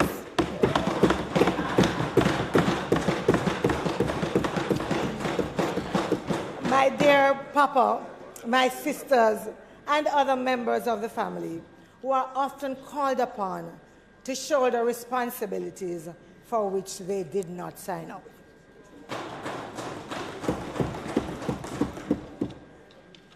Madam Speaker, the Minister of Finance came to Parliament and boldly declared that Jamaicans are better off now than before. At the same time, the Prime Minister also took many of us to task for suggesting that things are not as rosy as they made it seem. Madam Speaker, I understand the conundrum and why it's easy for some members in this House to think that everything is hunky-dory. They have no clue what Bob Marley meant when he said, rain a fall, but the dust it off. Rockstone has never been their pillow. They have never gone to bed with saucer crackers and some mint tea. I know those stories well, Madam Speaker. As Bunty says, poor people fed up, and you know the rest. Every Jamaican knows that if you owe a man and you agree that you're going to pay him each week, and you have made allowances in it from the little money that you get, and then you see that you have a little extra, it makes sense to buy a little more rice, a little more flour. That way, the children will be assured of a cooked meal, and they don't have to go hungry. Or maybe you can buy Alaska porridge so they can go to school with a little breakfast in their belly. Madam Speaker, this is what the leader of opposition meant when he spoke about cushioning the crisis, allowing them an opportunity to do a little bit more of some basic things. Our families, our workers, our youths, and our seniors are struggling to survive. It is particularly more difficult for them if they are living with disabilities, on fixed income, or in the informal economy. Madam Speaker, despite the thumping of desks and glee from the government benches, approximately 54% of Jamaicans still think that things are moving in the wrong direction. Jamaicans from all walks of life have been saying that all is not well. I've seen some in high office accuse them of being unpatriotic, but we know better. Against that background, Madam Speaker, my contribution today is made on behalf of those Jamaicans who are tired of government badness. The teachers, including those in early childhood, the sector, policemen and women of the Jamaica Constabulary Force, and other civil servants who, even though they have signed, are not pleased with how they have been treated. The lack of communication and disrespect when things go awry is unbecoming of good governance. This year, we have seen unprecedented unrest, industrial unrest, with disruptions in almost every sector. So, Madam Speaker, I speak on behalf of Misha, a mother of 4, who can barely put food on the table for her children. I speak on behalf of children with disabilities experiencing high levels of unemployment when compared to their able-bodied counterparts. I speak on behalf of those pensioners who welcome the 74% increase in weekly payments, but who know that $3,000 per week still means that they can't afford some basic items for their survival. And then they still have to deal with health care. These are the hard truths we must face when we talk about the Jamaican reality. Madam Speaker, as people flee our shores for a better life, and we have seen so many of that in the newspaper, we also hear members of the private sector and the Prime Minister himself saying that they can't find people to work, and suggesting that we need to look at importing labor. At the same time, the government talks about the lowest unemployment rate and the tightness in our labor market. Not much is said, though, about the 35.5% of the working age population considered economically inactive or outside of the labor force. It means, therefore, that before we think of importing labor, we need to really understand what's happening with these 35.5% Jamaicans. What is really responsible for this large number of disconnected individuals? What is the role of HEART and other workforce programs in resolving the situation? And why can't they train and certify more Jamaicans to meet the needs of industry? These are the questions that we need to answer. Madam Speaker, these answers are important to fashioning solutions for the current labor force concerns, and it also needs leadership, and political will. Madam Speaker, truth is, in many ways, the conditions of labor still mirror economic structures on the plantation, with emphasis on low-wage employment and a large informal sector representing as much as 40% of total economic activity. And when you think of all of that, Madam Speaker, it means that we have to ensure that there's protection for our workers. But I'll come back to that. Madam Speaker, I want to deal with the issue of farm workers up front. And I will read from my prepared text because I know how much time I have and I will not divert by anything I've heard here today. Many Jamaicans were shocked at the initial responses coming from the minister regarding complaints by our farm workers, who were asking for reasonable protection, acceptable working and living conditions, a safe and confidential, listen to this, a safe and confidential mechanism to report issues, an assurance of independent investigations, and a pathway to residency as a way of protecting their rights as workers. It has taken almost 1 year for us to have the minister return with an update in the form of comments on the report, and he has tabled the report here today. The truth is, we need some details, and I'm not sure if they're in the report or not. I've not had a chance to read it, as you would imagine. We want to make sure that the farms from where there were complaints that they were visited. We want to know if there's a satisfactory program for periodic inspections to evaluate living and working conditions by our liaison officers or others. We also want to know if the open letter to the minister was actually used in terms of going to those farms and those workers to see what were the details of their complaints.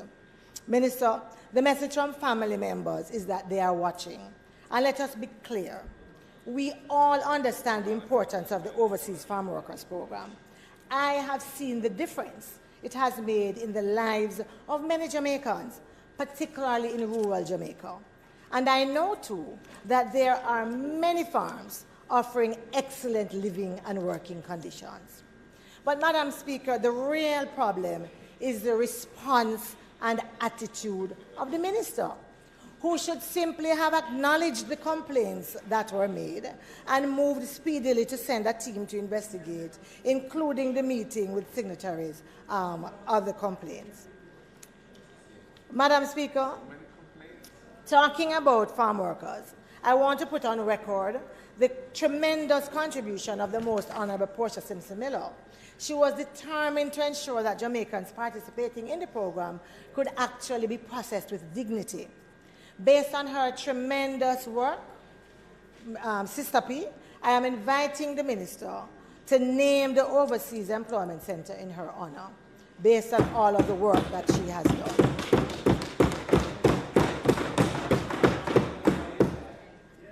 No, which prior knowledge?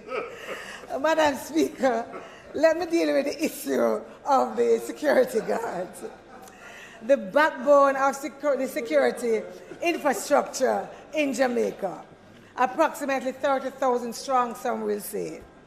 Last September, Justice Batts ruled that security guards who were employed under similar conditions as those at Marksman were employees and entitled to full benefits.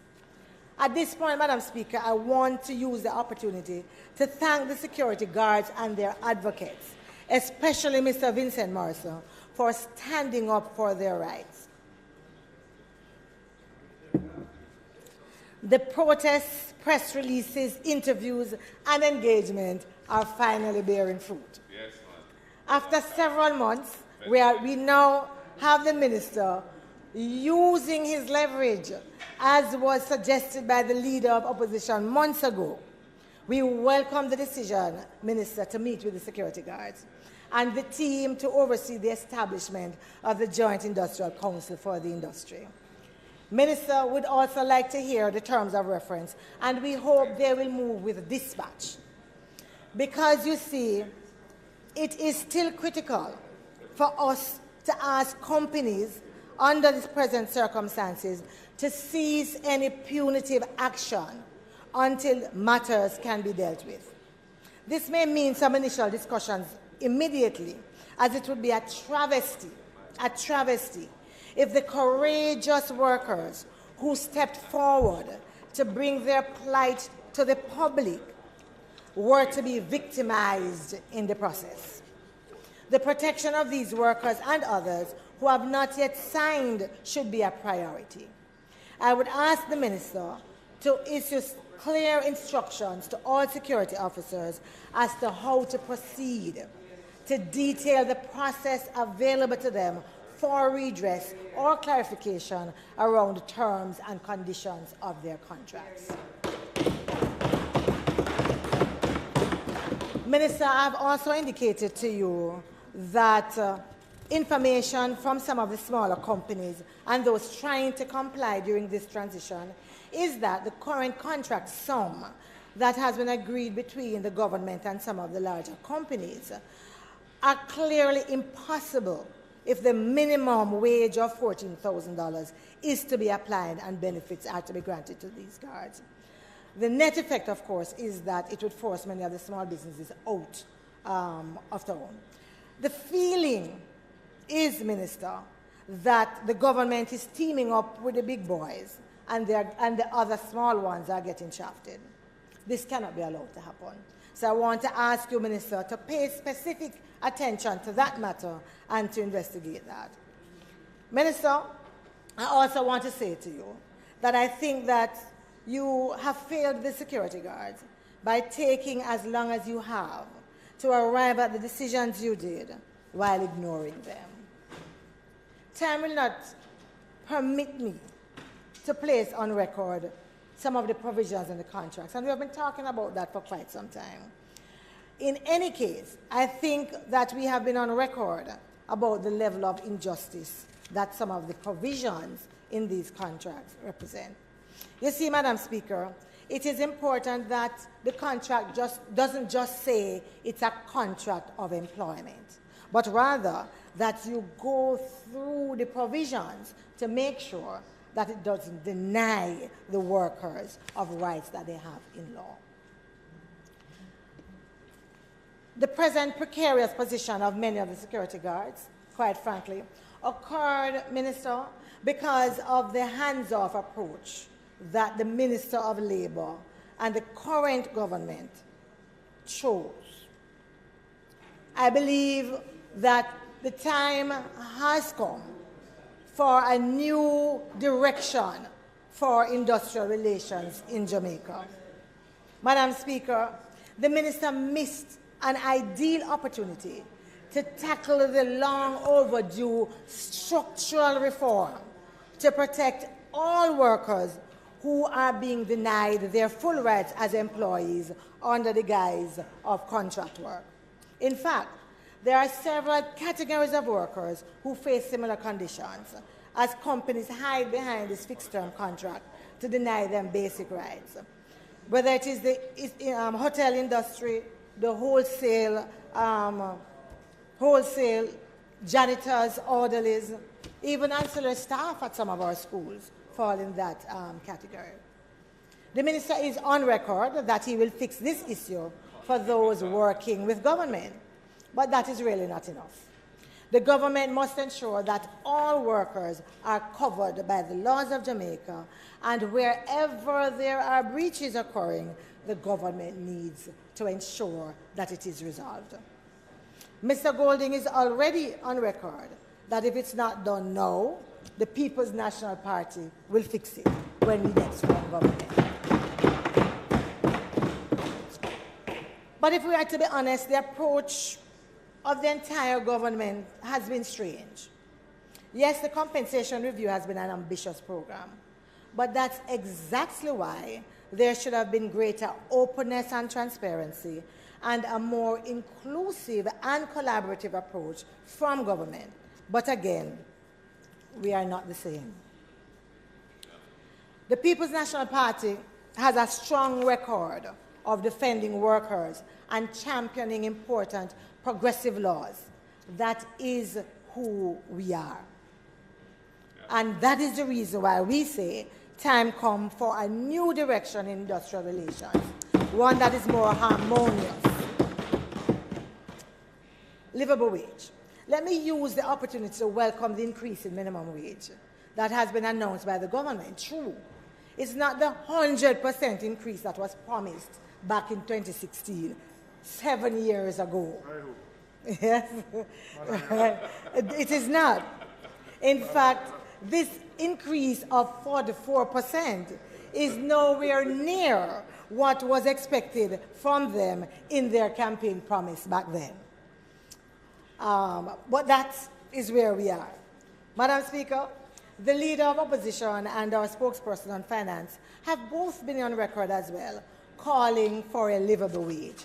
And we are hoping that the government will begin the discussions that could get us there. Again, if it's not done, when the next PNP government comes to office, we will ensure that there is a livable wage.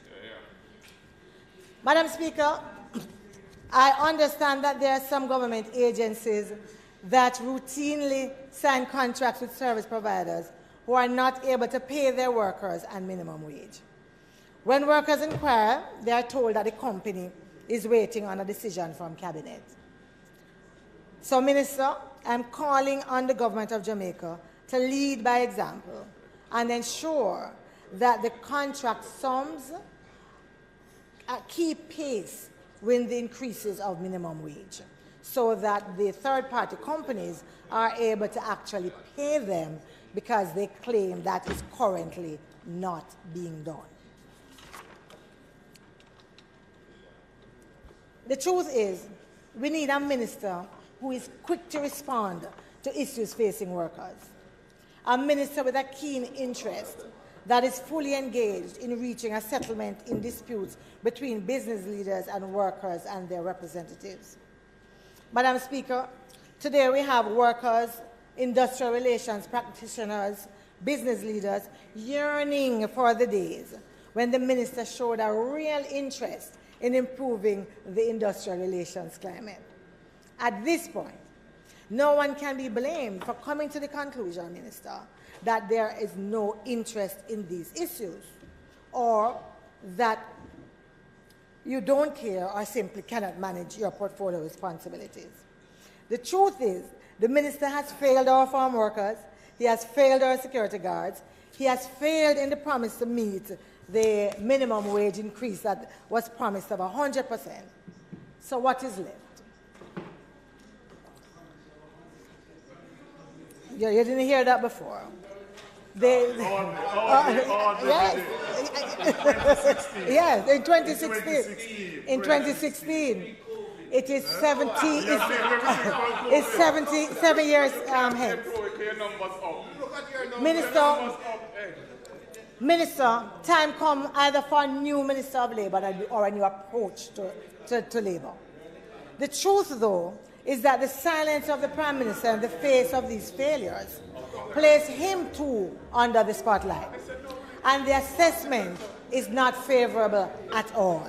In fact, many are thinking that time come for a new Prime Minister as well. Madam Speaker, I think most Jamaicans will readily agree that there are serious poverty, inequality and exclusion issues that have resulted in Jamaicans feeling isolated on the margins of society. This inequity is maintained by an education system that is sharply divided along socio-economic lines. The opposition spokesperson on finance reminded us in his contribution to the budget debate that 20% of our population is estimated to live below the poverty line and 30% live in informal settlements. It is becoming more and more obvious that the working class is becoming the working poor. And that has implications for the kind of support and protection strategy that need to be developed. Madam Speaker, when we speak of sustainable development, we focus on the economic issues. And these days, the environmental issues have become sexy and fashionable. However, we often ignore the third component, which is the social component.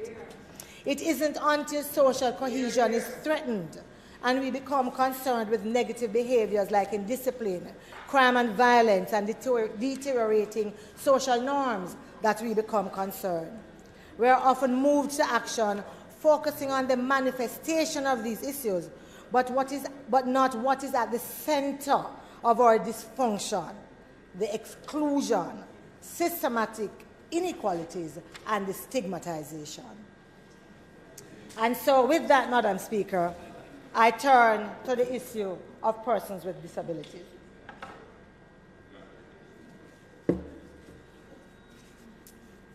Madam Speaker, every report I've read indicates that persons with disabilities are disproportionately represented amongst the poorest, the unemployed, low-waged, and with low health status and lower levels of educational achievement. This is true that this is not unique to Jamaica. However, in Jamaica, persons with disabilities are also faced with issues of stigma, discrimination, marginalization, and social exclusion, and are often forced to or believe that they need to live in the margins of society. I am often told by parents and family members that when we as policymakers speak, there isn't much said about persons with disabilities, and that often the only ministry that might speak about that is the Ministry of Labour and Social Security. We need to move beyond that, because the single greatest task that is facing us as a country is to build an inclusive society. We must create conditions for persons with disabilities to see Jamaica as the place of choice to live, work, raise families, and do business. I heard the minister speak about the Disabilities Rights Tribunal, and I am glad that we are moving closer, because the truth of the matter is that without the establishment of the Disabilities Rights Tribunal, the law becomes almost a paper tiger and a symbolic move and nothing else. In terms of education, the highest level of education attained by most persons with disabilities is primary education, which indicates that there is significant work still to be done in terms of ensuring accessible infrastructure, adequate resources, and trained teachers. Healthcare. Access to healthcare is also limited for a number of persons with disabilities, again, due to the issues of accessibility. The truth is that we have to call on our municipal corporations to ensure that the provisions in the Building Act actually are monitored, and that the new building designs also conform with the rights that are guaranteed to persons with disabilities. Madam Speaker, I want to move a little bit now to the issues of our seniors. Madam Speaker, it cannot be such a difficult task for the government to put a plan in place that calculates and pays pensions on time. I'm totally baffled how you're able to calculate your pre-retirement leave, approve the effective date of the leave and effective date of retirement, and paying the actual pension still seems to be a mystery. I still get seniors complaining constantly about the lack of communication around payment of benefits and the callous and disrespectful manner with which they are often treated. Late payments occur with little or no notice, and inquiries are treated as if they are a nuisance. The ministry must be able to develop a mechanism of communicating with our seniors about these delays. A few days make a big difference when you are on fixed income, which doesn't leave much room for the bare necessities, plus the healthcare needs that face many of them. Madam Speaker, the Minister of National Security says that they are leading in integrating technology into their operations. So maybe some consultation between the Ministry of Labour and Social Security with the Ministry of National Security could yield to some kind of improvement in how we communicate with persons. Madam Speaker, in terms of path, the member's time for speaking has expired. House Leader. Madam Speaker, in keeping with your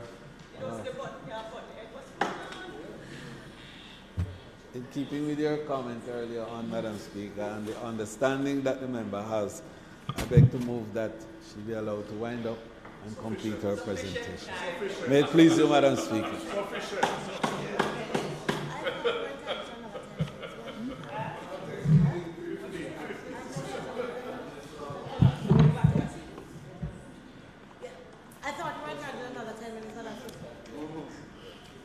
The question is that the member be allowed 10 minutes to complete her presentation. Those in favor?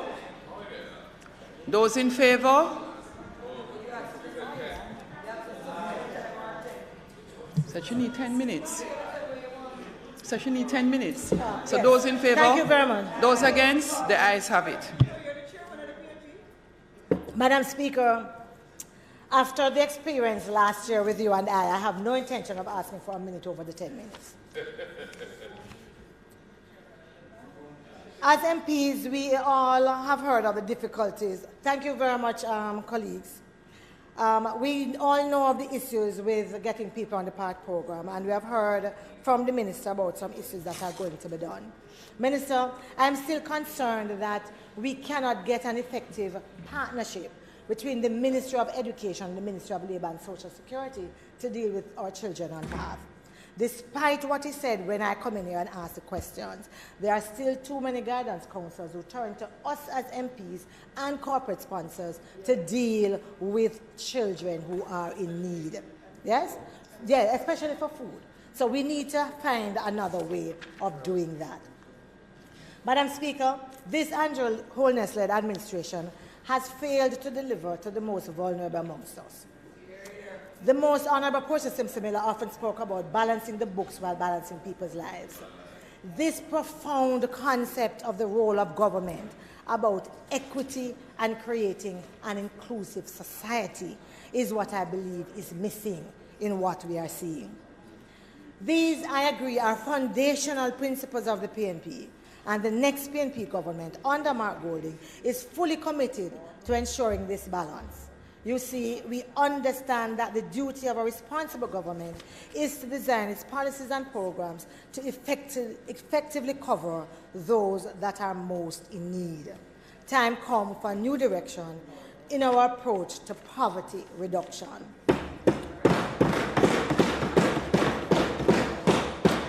The main issue that faces us in terms of the programs that we're doing, the lack of appropriate social protection interventions, is the lack of capacity to deliver the social services, and also the fact that most of our programs do not focus on the root cause of poverty, but rather they focus on the consequences of poverty.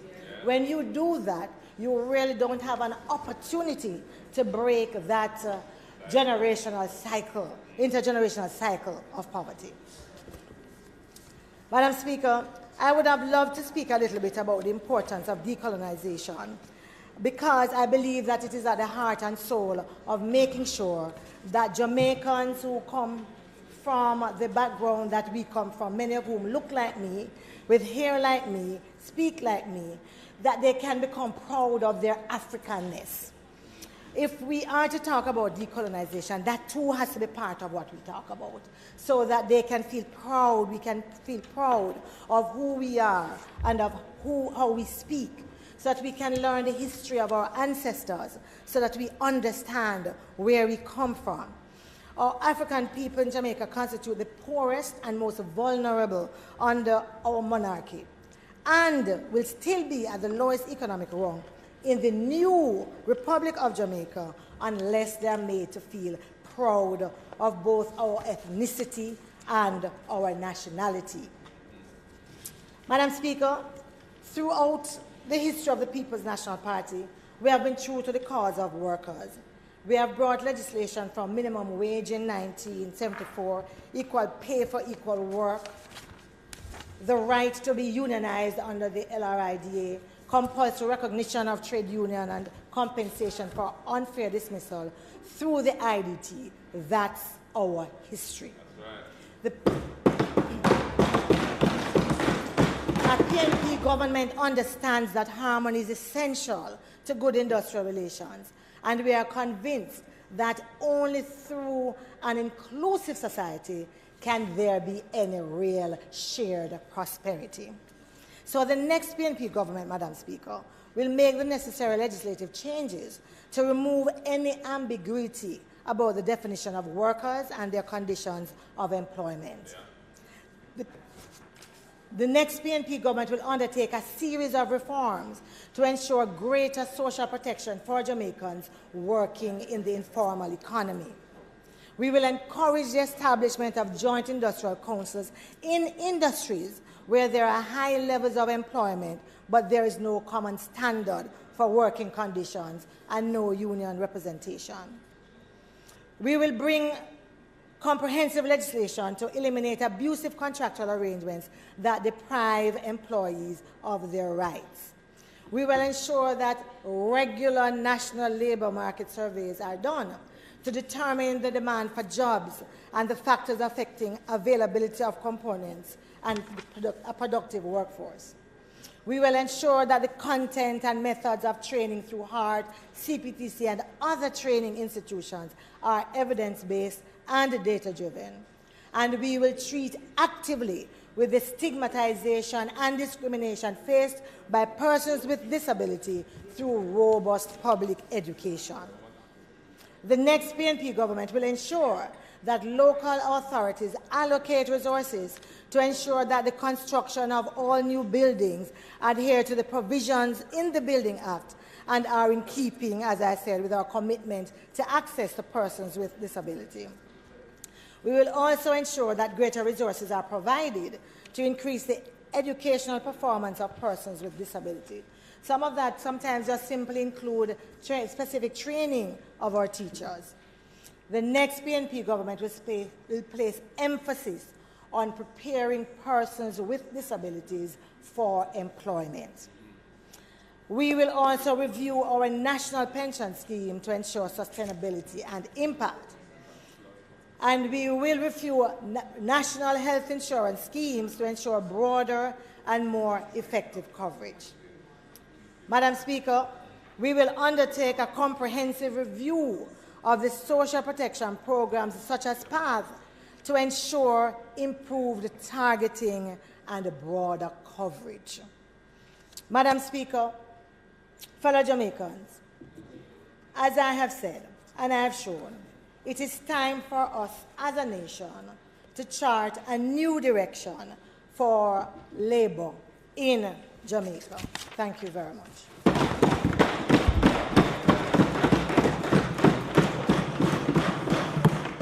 Thank you, Member House Leader. Madam Speaker, I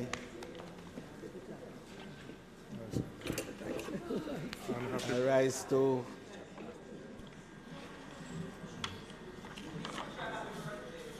who's by theirs? Okay, Madam Speaker, I rise to thank the two members for the outstanding presentations that they made today, and also to wish the member from St. Andrew Southwest a very happy birthday.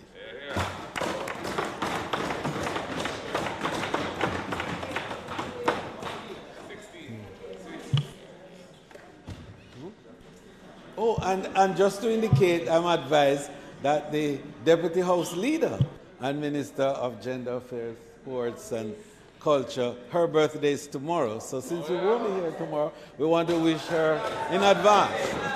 Happy birthday, happy birthday. It's a wonderful day for everybody. I tell you, Madam Speaker, I beg to move, therefore, that the sectoral debate be suspended until May 2nd, when the speakers would be the Minister of Justice and the Minister of Agriculture. May it please the Honourable Speaker. The question is that the sectoral debate be suspended. Those in favour? Those against? The ayes have it. House Leader. Madam Speaker, I beg to move for the recommittal of all the items on the agenda which gave way to public business. May it please the Madam Speaker. The question is that we move to the recommittal of the items listed on the agenda prior to their suspension. Those in favour? Those against? The ayes have it. Statement by ministers. Announcements. Laid on the table of the House today are copies of the Ministry of Labour and Social Security Statistical Supplement for the financial year 2022-2023. Bills brought from the Senate, petitions, papers, reports from committees, notices of motions given orally, questions and answers to questions, motions that may be made at the commencement of public business requiring notice, motions relating to the sitting of the House, motion for leave to introduce bills, presentation of bills without leave of the House first obtained, public business. Madam Speaker, it is not intended to do any further business for the day. I therefore invite you to adjourn this Honourable House until May 2nd at 2 p.m. for the continuation of the sectoral debate. May it please you, Madam Speaker. The question is that the House do now adjourn for Tuesday, May 2nd, 2023 at 2 p.m. Those in favour? Those against? The ayes have it. This Honourable House now stands adjourned.